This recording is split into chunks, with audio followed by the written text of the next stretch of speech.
The 23rd of January 1978, Sacramento, California. David Wallin came home from work to find his wife brutally murdered in their bedroom. 22-year-old Teresa was 3 months pregnant. She was shot 3 times with a .22 and eviscerated, and some horrid things done to that poor woman. Lieutenant Biondi said, "We have a sick son of a bitch. We have to catch this guy." Even experienced police officers had never seen anything like it. Her abdomen was cut open, the internal organs had been moved around. I found a used yogurt cup that had been taken to drink her blood. It's the most bizarre thing you'd ever seen. The blood-drinking killer was 27-year-old Richard Chase, who would go on to be known as the Vampire of Sacramento. He wanted to consume the blood of his victims.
she's got to die, and I've got to die, or girls like that are going to die. And that's when I decided I'm going to murder my mother. I knew a week before she died I was going to kill her. And she went out to a party, she got soused, she came home, went to sleep. I was woken up by that, came out, I walked up to her bed, she's laying there reading a paperback, as many thousands of nights before. And she said, "Oh, I suppose you're going to want to sit up all night and talk now." Shit. And I looked at her, I said, "No." I said, "Good night."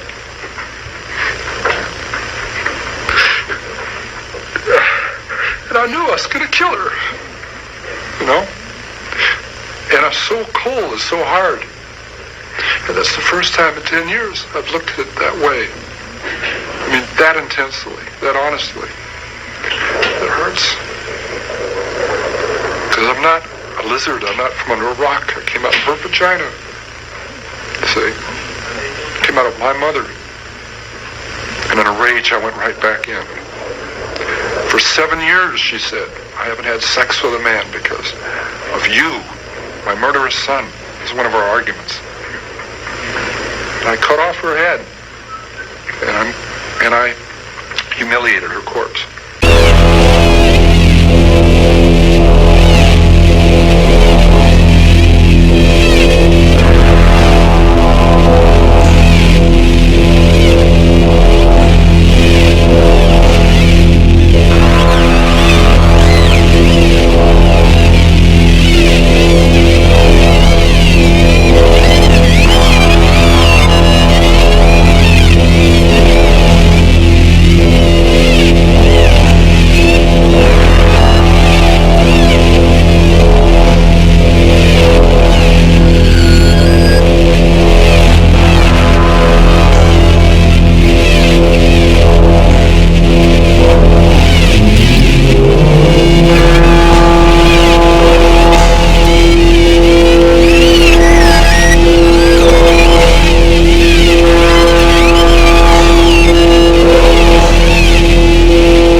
Mr. Rader, I need to find out more information. On that particular day, the 15th day of January, 1974, can you tell me where you went to kill Mr. Joseph Otero? I think it's 1834. Edgemore. All right. Can you tell me approximately what time of day you went there? Somewhere between 7 and 7:30. This particular location, did you know these people? No, that's no, that was part of my, I guess my what you call fantasy. These people were selected. All right, so you were engaged in some kind of fantasy during this period of time? Yes, sir. All right. Now, when you use the term fantasy, is this something you were doing for your personal pleasure? Sexual fantasy, sir. I see. So you went to this residence, and what occurred then? Well, I had did some thinking on what I was going to do to either Mrs. Otero or Josephine, and basically broke into the house, or didn't break into the house, but when they came out of the house, I came in and confronted the family, and then we went from there. All right. Had you planned this beforehand? To some degree, yes. After I got in the house, I lost control of it, but it was, you know, in the back of my mind, I had some ideas what I was going to do, but I basically panicked that first day. So beforehand, did you know who was there in the house? I thought Mrs. Otero and the two kids, the two younger kids, were in the house. I didn't realize Mr. Otero was going to be there. All right. How did you get into the house, Mr. Ray? I came through the back door, cut the phone lines, waited at the back door, had reservations about even going or just walking away, but pretty soon the door opened and I was in.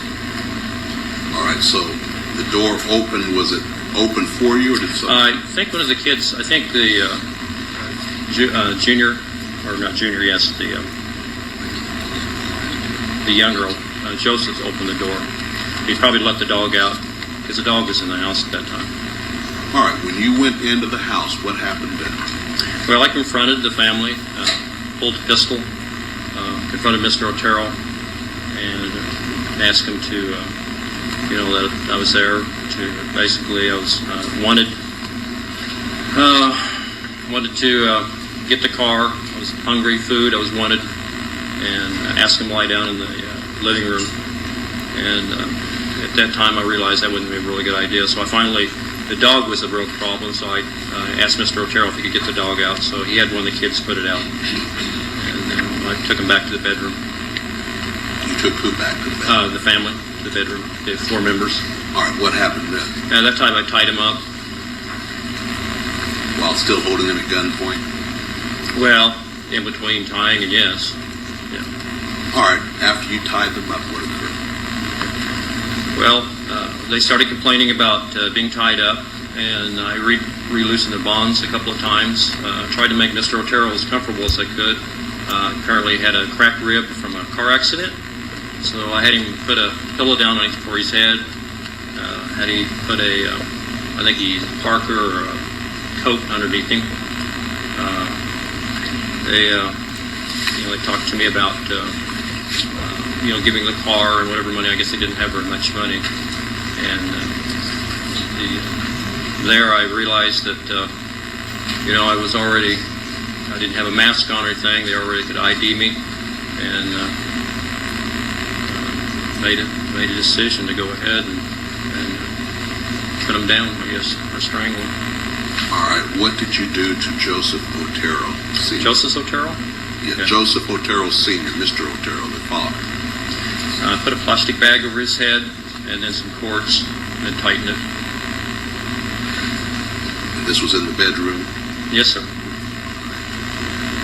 Did he, in fact, suffocate and die as a result of this? Not right away. No, sir, he didn't.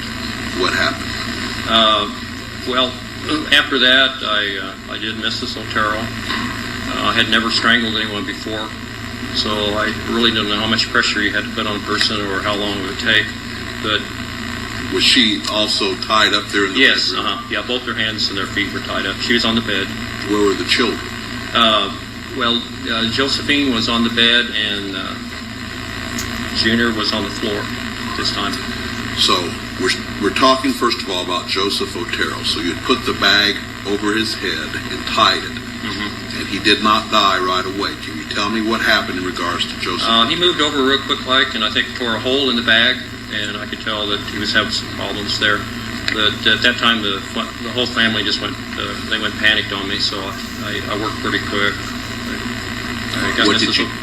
You worked pretty quick. Well, I mean, I strangled Mrs. Otero, and she went out, or passed out. I thought she was dead. She passed out. Then I strangled Josephine. She passed out, or I thought she was dead. And then I went over and put a bag on Junior's head, and then if I remember right, Mrs. Otero came back. She came back, and Sir, let me ask you about Joseph Otero Sr. You Senior? indicated he had torn a hole in the bag. And what did you do with him then? I put another bag over it, or either that, or I recollect, I think I put either a cloth or a T-shirt or something over his head, and then another bag, and then tighten it down. Did he subsequently die? Well, yes. I didn't just stay there and watch him. Then I was moving around the room. But All right, so you indicated you strangled Mrs. Otero after you had done this, is that correct? now I went back and strangled her again, and that finally killed her at that time. So this is in regards to count 2. You had first of all put the bag over Joseph Otero's head, and he tore a hole in the bag. Then you went ahead. Did you strangle Mrs. Otero then, Okay. or did you go back? First of all, Mr. Otero was strangled, or a bag put over his head and strangled. Then I thought he was going down, and I went over and strangled Mrs. Otero. I thought she was down. Then I strangled Josephine while she was down, and then I went over to Junior and put the bag on his head. After that, Mrs. Otero woke back up, and she was pretty upset in what's going on. So I came back, and at that point in time, strangled her for the death strangle at that time. With your hands or what? No, with a cord, with a rope. And then I think at that point in time, I redid Mr. Otero, put the bag over his head, went over, and then took Junior. Before that, she asked me to save her son. So I actually had taken the bag off, and then I was really upset at that point in time. So basically, when Mr. Otero was down, Mrs. Otero was down, I went ahead and took Junior. I put another bag over his head and took him to the other bedroom at that time. What did you do then? Put a bag over his head. I put a cloth over his head, a T-shirt, and a bag so he couldn't tear a hole in it. And he subsequently died from that. And then when I went back, Josephine had woke back up. What did you do then? And I took her to the basement and eventually hung her. Or you hung her in the basement? Yes, sir. Or did you do anything else at that time? Yes, I had some sexual fantasies.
under the circumstances. For a little while, at least, you need to get your shit together and listen to this tape. It is very relevant to your situation. I'm going to tell you in detail why you have been kidnapped, what's going to happen to you, how long you'll be here. I don't know the details of your capture because this tape is being created July 23rd, 1993 as a general advisory tape for future female captives. The information I'm going to give you is based on my experience dealing with captives over a period of several years. If at a future date there are any major changes in our procedures, the tape will be upgraded. Now, you're obviously here against your will. Totally helpless. Don't know where you're at. Don't know what's going to happen to you. You're very scared. Or very pissed off. I'm sure that you already tried to get your wrists and ankles loose. No, you can't. Now you're just waiting to see what's going to happen next. You probably think you're going to be raped, and you're fucking sure right about that. Our primary interest is in what you got between your legs. You'll be raped, thoroughly and repeatedly, in every hole you got. Because, basically, you've been snatched and brought here for us to train and use as a sex slave. Sound kind of far out? I suppose it is to the uninitiated, but we do it all the time. It's going to take a lot of adjustment on your part, and you're not going to like it a fucking bit. But I don't give a big rat's ass about that. It's not like you're going to have any choice about the matter. You've been taken by force, and you're going to be kept and used by force.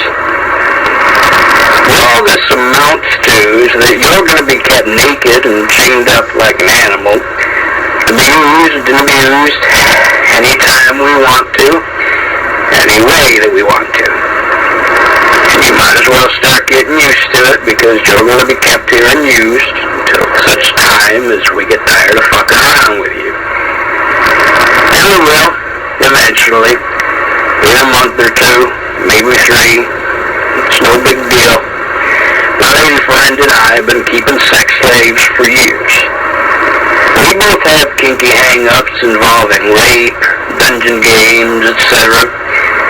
We found that it is extremely convenient to keep 1 or 2 female captives available constantly to satisfy our particular needs. We are very selective when we snatch a girl to use for these purposes. Because without saying that you have a fine body, and you're probably young, maybe very young. Because, for our purposes, we prefer to snatch girls in the early to mid-teens, sexually developed, but still small body, scared shitless, easy to handle, easy to train, and they usually have tight little pussies and assholes. They make perfect slaves. Any time that we go on the hunting trip, if we can't find a little teenager, we usually start hitting the gay bars, look for a well-built, big-titted lesbian. I thoroughly enjoy raping and screwing around with lesbians, and there's not as much danger of them carrying a sexually transmitted disease. And I don't like using condoms. Also, even though they're a little older, unless they've been playing with dildos a lot, they still have tight holes between their legs like the younger girls. If we can't find a lesbian that we want, we snatch anything that is young, clean, and well-built. We very seldom come back empty-handed, because there's plenty of bitches out there to choose from. And with a little practice in deception, most of them is very easy to get with a little risk. At this point, it makes little difference what category you fall into.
and forgive your sins, and protect our dear Jack, and I want you to show me so much you love God.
children to do what I wanted. And I had eventually started using some of this bondage and discipline with my own son. And it had escalated to the point where I was putting a large Ziploc bag over his head, taping it around his neck with black duct tape or black electrical tape, and raping and molesting him at that point, to the point that he would turn blue, pass out. At that point, I would rip the bag off his head, not for fear of hurting him, but because of the excitement. I was extremely aroused by inflicting pain, and when I seen him pass out and change colors, that was very arousing and frightening to me. I would rip the bag off his head, and then I'd jump up on his chest and I'd masturbate in his face and make him suck my penis. While he was, as he started to come back awake, while he was coughing and choking, I would rape him in the mouth. I used the same sadistic style of act of the plastic bag and the tape 2-3 times a week, and it went on for, I'd say, a little over a year. If I hadn't been arrested when I was, my stepson would be dead. I would have killed him. I've been fantasizing about killing a victim during the course of threat from the West. 5 or 6 months. All during the course of the molestation of my stepson when I was using a Ziploc plastic bag over his head. I had fantasized and thought about killing him, letting him go ahead and suffocate during the process of the molestation.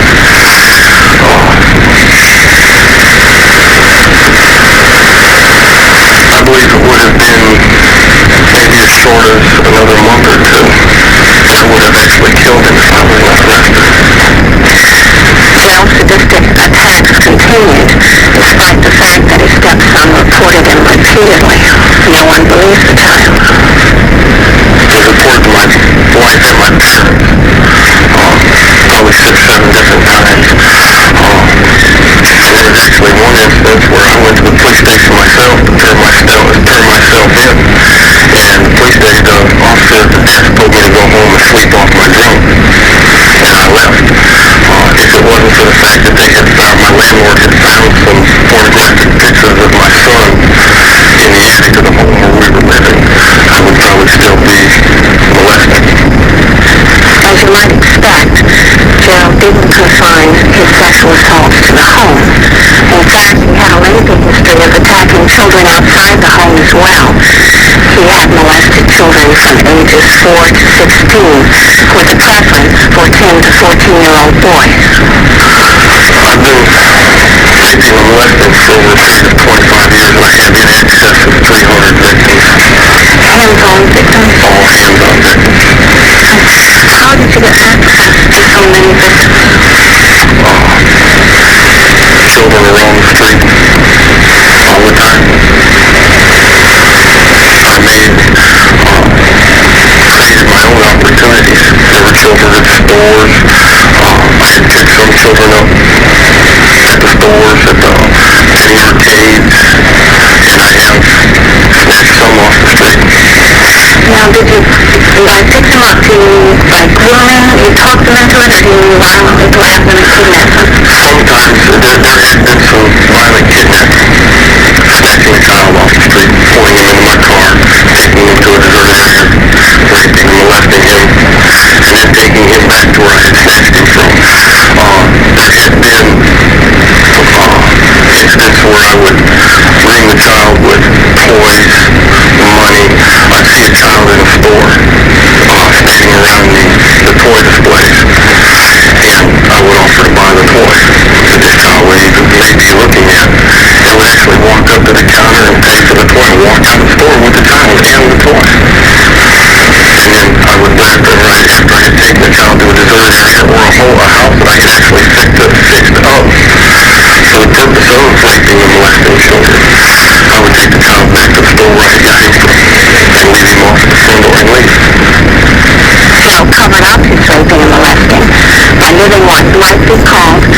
of a life.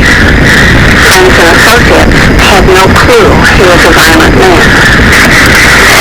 When I left, I feel more than I led a triple life. I was one way at home, I was one way at work, and I was a different way in the community. When I was at home, I was a molesting monster. I would rape and molest. When I was in the community, I was more of a stalker. I would be stalking people, stalking children, looking for victims. When I was more with my employers or the in-crowd that I was in, it was something I was completely different. The perfect individual, a good paying job, drive a nice car, dress nicely, go to a lot of high-class fancy places. This is what I would portray to the people that I wanted them to see. My friends, my employers, business associates. This is what I would portray to them. What people didn't know about going out of my home was a lot of extreme violence. Beating my son up, beating my wife up. If my wife wouldn't have sex with me when I wanted it, or how I wanted it, I would beat her up and then rape her after I beat her. I had beat my son into unconsciousness a number of times. And then I would keep him sometimes kept locked up in the house until his bruises healed up. Keep him away from school, keeping him away from his friends. Nobody around me knew what I was doing. Nobody around my community knew that I was such a violent individual in the home. If they did, they never said anything. But I don't believe they ever knew. Because I was completely and totally different outside of the house once I left my home. Even sadists often make thinking errors to rationalize their deeds. But these errors are different from the errors that non-sadists make. While non-sadists tell themselves that they are loving children, sadists such as Gerald often tell themselves that their victims deserve the treatment that they are getting. That divides all children. Most step-in biological children and others' children. Mostly others in my stepchild. I told myself that my stepchild, because he wasn't mine, because he wasn't my biological son, that he was less than human anyway. Other people's children that I had raped and molested, they weren't mine. They weren't my biological children, so it didn't make any difference to me. I viewed children as a piece of meat. To me, children were a toy. Do what I wanted with and then throw it away. Gerald did make one unusual thinking error, which is not typical for this kind of offender. Even though he knew the children he was attacking were suffering, and he wanted them to suffer because suffering was sexually arousing to him, he still managed to find a way eventually to maintain almost a dual kind of awareness. He was able to enjoy the suffering and at the same time still tell himself the child wanted it to happen. The thinking process that I used with pain and how arousing I found it was if a child was screaming, I would tell myself that, the child's not really hurting, because I know in all reality I know it was hurting the child. But the only way that I could continue the act was to tell myself that I wasn't hurting the child. I really wasn't hurting him or her. And I found the more I told myself that, the more I believed it. And then I found that if the child tried to pull away or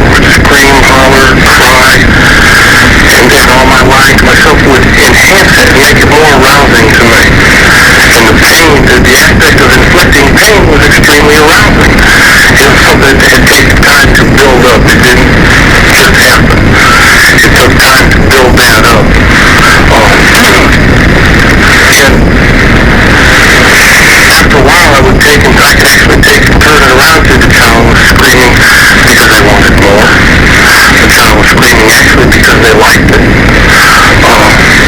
I was screaming because they wanted me to continue. And it's all turning around and saying that the tears really aren't real for her. The screaming isn't really because of pain. It's that the person actually wants this to happen.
a scale of killers from 1 to 10, do you think you're one of the best of all time? I rate myself as probably number 1.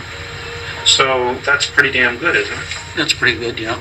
In Seattle today, a man called the Green River Killer has finally confessed to murdering 48 women and girls, making him the most prolific serial killer in American history. His name is Gary Ridgeway. Gary Ridgeway killed so many women it took nearly an hour to read all the charges. I strangled Cynthia Hines to death. Is that your statement, Mr. Ridgeway? Yes, it is. Is it true? Yes. One at a time, Ridgeway admitted killing 48 women, usually dumping their bodies in the Green River near Seattle. I strangled Opal Mills to death. Dolores L. Williams. I strangled Deborah Estes to death. Yes. There were nearly 100 relatives in court. They wept as the prosecutor read Ridgeway's written confession. I killed so many women, I have a hard time keeping them straight. I wanted to kill as many women I thought were prostitutes as I possibly could.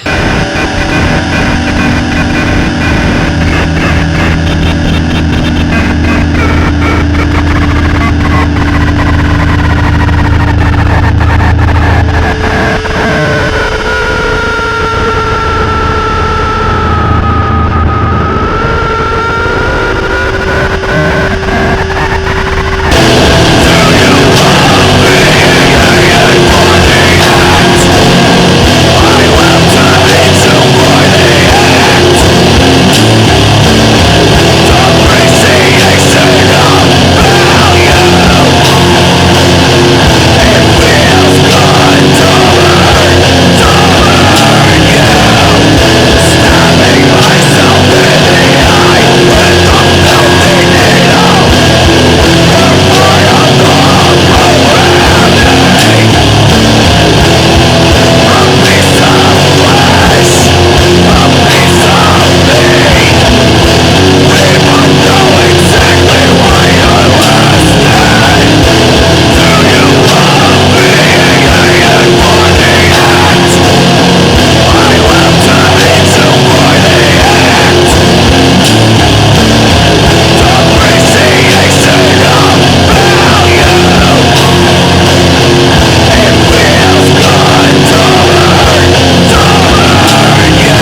caring.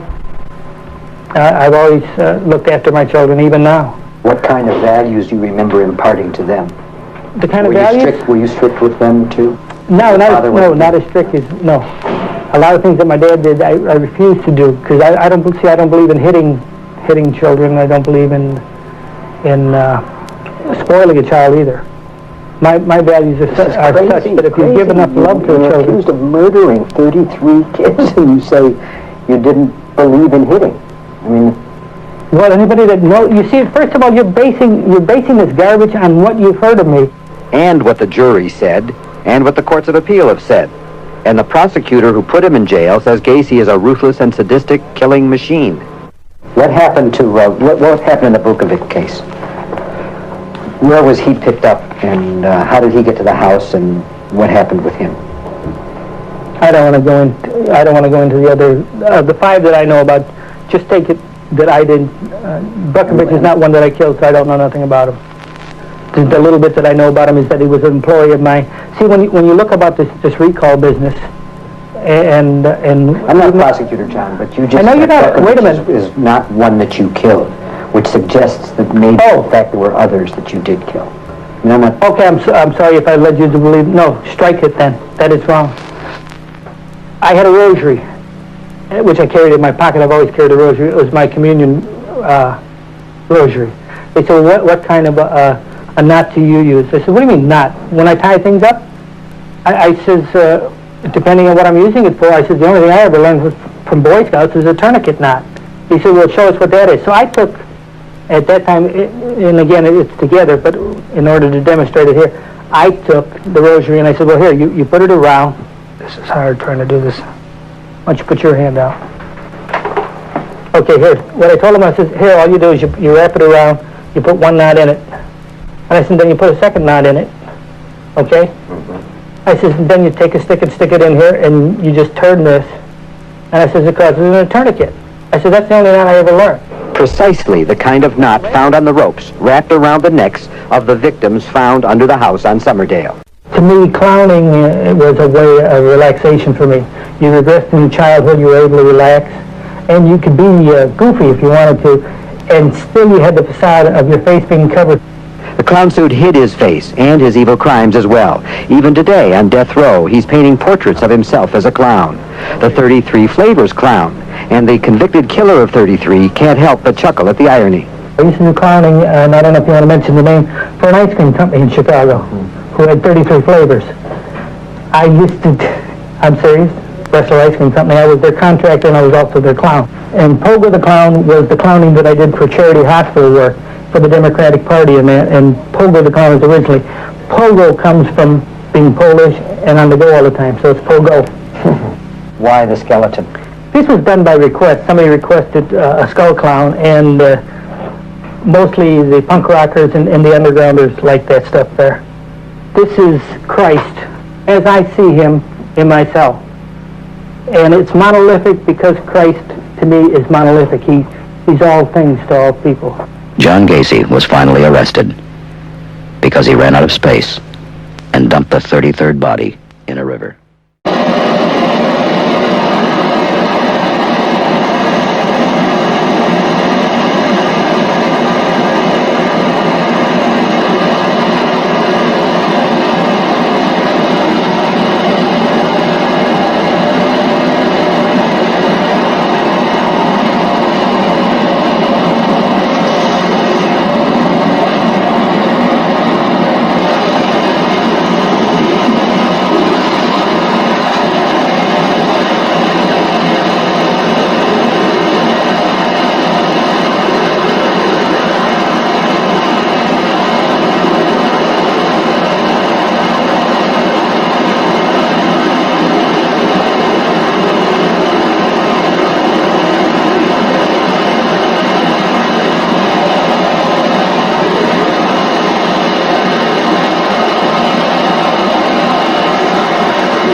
today's program is perhaps the most infamous serial killer that no one has ever heard of. In 40 hours of interviews, he talked of many different murders, and authorities believe there were in excess of a dozen. He developed the perfect serial killing persona and plan until he murdered his final victim, Samantha Koenig, too close to home. In fact, in his own hometown of Anchorage in Alaska. Prior to this, all of his victims had been murdered across the many different states of America. This makes him a transient serial killer and therefore much more difficult to detect. In addition, as an ex-military man, his murders were plotted in great detail, down to him burying caches of murder weapons or kill kits in the ground at multiple locations. His interrogation is characterized by his total command of the interview room and the situation in which he finds himself. We see clear traits of his psychopathy on display, ranging from his grandiose manner, attempts at manipulation, and his boredom at being questioned by those whom he considers to be his inferiors. Ultimately, he denied his victims justice by taking his own life before he could be tried for his crimes. Who is the serial killer who took many of his secrets to the grave? Israel Keyes.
all right with it.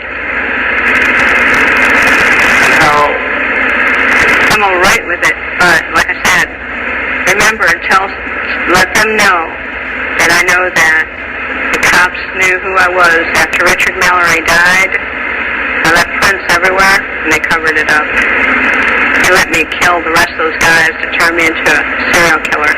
I know they did, because I was no professional serial killer or anything. I don't murderer or whatever you want to call it, you know. It wasn't special at what I was doing. I mean, how some sloppy work, you know. How have you prepared yourself for tomorrow morning?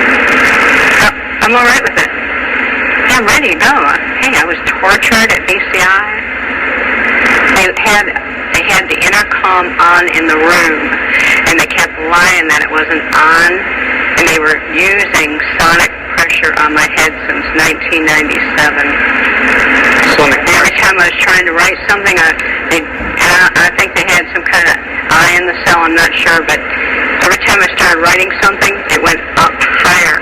So I'm thinking that probably had the TV rigged. The TV or the mirror, something was rigged. They got a huge satellite on the compound. After they put the huge satellite on the compound, it could have been either rigged to the TV set or the mirror or something, because the electrician, when he put the mirror on the wall, he said, doesn't that look like a computer? The back of it, and he stuck it to the wall.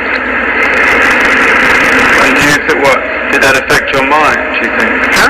Did that affect your mind in some way, the sonic? It was crushing my head, and they were using sonic pressure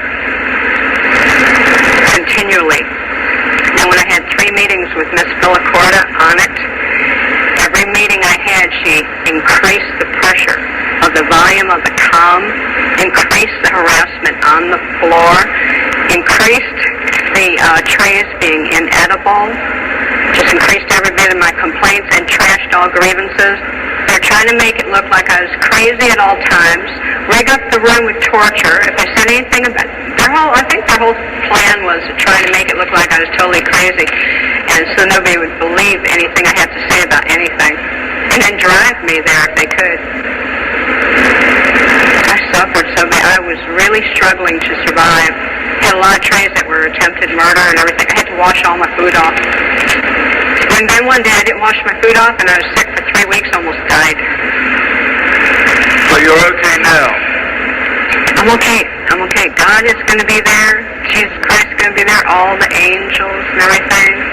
And, you know, whatever's on the beyond, I think it's going to be more like Star Trek, beaming me up into a space vehicle, man. And I move on, recolonize to another planet or whatever. But it's whatever's the beyond, I know it's going to be good, because I didn't do anything as wrong as they said. I did the right thing. And I saved a lot of people's butts from getting hurt and raped and killed, too. So are you saying that you killed in self-defense or in cold blood? Because you changed your story. I'm just trying to... What are you talking about? Change story on what? No, about whether it was self-defense or not. I'm not going to say it. You know, I'm not going to get into depth about my cases, Nick.